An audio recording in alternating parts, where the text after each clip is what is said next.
एहसास परमात्मा की दी हुई वो दिव्य शक्ति है जो हमें हमारे आसपास के रहने वाले सभी जीवात्माओं से हमारा परिचय कराती है, जो हमारे अंतर मन को सबसे बड़ा सूचक है।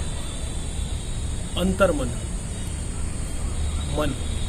जहाँ मन के भाव एहसास के साथ जुड़े होते हैं। दोस्तों, एहसास एक इतना बड़ा विषय है कि यदि हम उस पर चर्चा करें तो शायद काफ़ी समय लगेगा, लेकिन हम उस समय को कम करते हुए एक स्टोरी के माध्यम से आपको एहसास की सकारात्मक ऊर्जा की प्रवृत्ति आपके सामने लेके आते हैं। आइए सुनते हैं एक स्टोरी। दोस्तों, ये स्टोरी है एक छोटे से किसान की।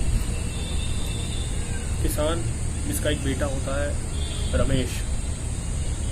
रमेश इतना आलसी होता है कि वो हमेशा अपने दोस्तों के साथ मगन रहता है। ना उसे घर की चिंता होती है, ना परिवार की चिंता होती है। रमेश दोस्तों के साथ लगा रहता है। सारी खेती बाड़ी जो भी होती है उसके माता पिता करते हैं। धीरे धीरे समय बीतता है, माता पिता ही बूढ़े होने चलते हैं और उन्हें महसूस देता है कि रमेश कब अपनी जिम्मेदारी को समझेगा। वो उसकी जिम्मेदारी को लेकर बड़े चिंतित होते हैं और उसके व्यवहार को लेकर उन्हें उसका जवाब नहीं मिलता, तो बहुत दिनों तक सोचते रहते हैं कि इस समस्या का कैसे उपचार हो।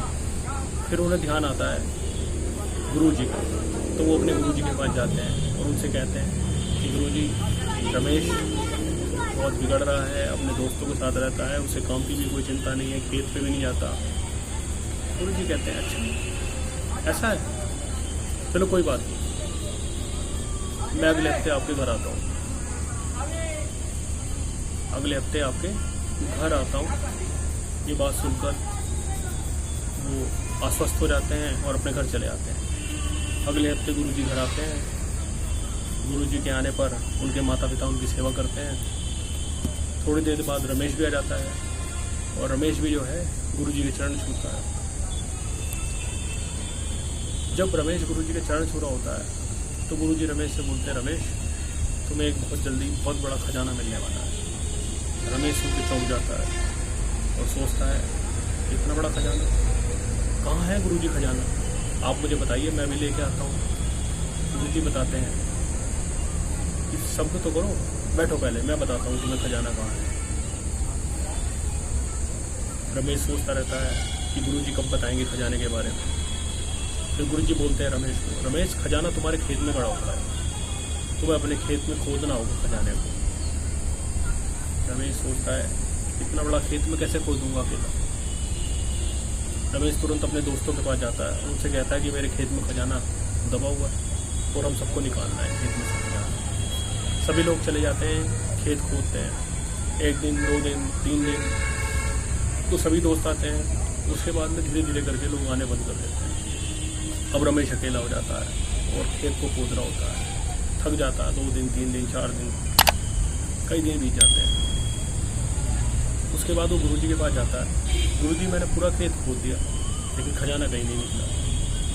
गुरुजी बोले, कोई बात नहीं, मिलेगा, खजाना भी मिलेगा। अब तुमने खेत तो खोद ही दिया, एक काम करो पुत्र, उसमें थोड़ी फसल बो दो और थोड़ा पानी वानी देते रहना। मैं अभी हिमालय जा रहा हूँ तपस्या के लिए, 1 महीने बाद आऊँगा, तो सबसे पहले मैं तुम्हारे घर आऊँगा और फिर तुमसे मिलूँगा और तुम्हें बताऊँगा खजाना कहाँ है, क्योंकि खेत की देखभाल भी करनी है। अब तो सभी को पता चल गया खेत में खजाना है, वरना लोग खजाना चुरा के ले जाएंगे।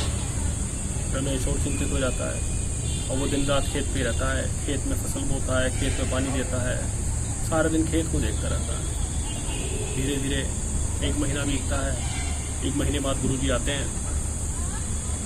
गुरुजी जैसे ही आते हैं, रमेश देख के खुश हो जाता है और सीधा गुरुजी के पास जाता है।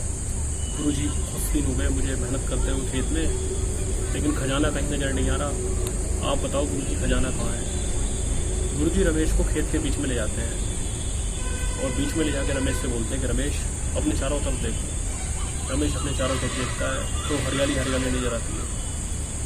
गुरुजी कहते हैं, देखो ये जो हरियाली है तुम्हारे खेत की, यही तुम्हारा सबसे बड़ा खजाना है। रमेश समझ जाता है गुरुजी क्या कहना चाहते थे।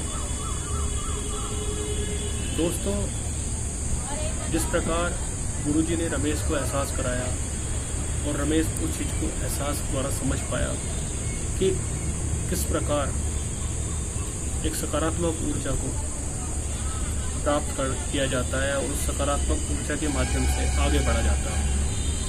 ऐसी कहानी और भी है। एक लड़की जो जन्म से ही बीमार थी और उसके पैर भी खराब हो गए पोलियो से। डॉक्टर ने मना कर दिया कि वो चल भी नहीं पाएगी और वो खड़ी हुई। उसके मन में विश्वास था।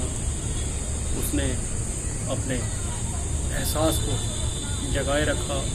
उसने निर्णय लिया कि वो एक दिन एथलीट बनेगी और उसने ओलंपिक में भाग भी लिया और 3 बार गोल्ड मेडलिस्ट भी रही। तो ऐसी बहुत कहानियां हैं जो एहसास के बारे में बताती हैं। एहसास एक ऐसी सकारात्मक ऊर्जा है जो हमें नई दिशा की ओर परिवर्तित करती है, हमें आगे बढ़ाती है। हम सभी को एहसास के माध्यम से अपनी सकारात्मक ऊर्जा को इकट्ठा करना है और उस तीव्रता के साथ आगे बढ़ना है। जब तक हम अपने एहसास को जागरूक नहीं करेंगे, अपने मन को जागरूक नहीं करेंगे, अपने विचारों को जागरूक नहीं करेंगे, तब तक हम आगे नहीं बढ़ पाएंगे। और आगे बढ़ने के लिए ज़रूरी है एहसास का होना। बहुत बहुत धन्यवाद।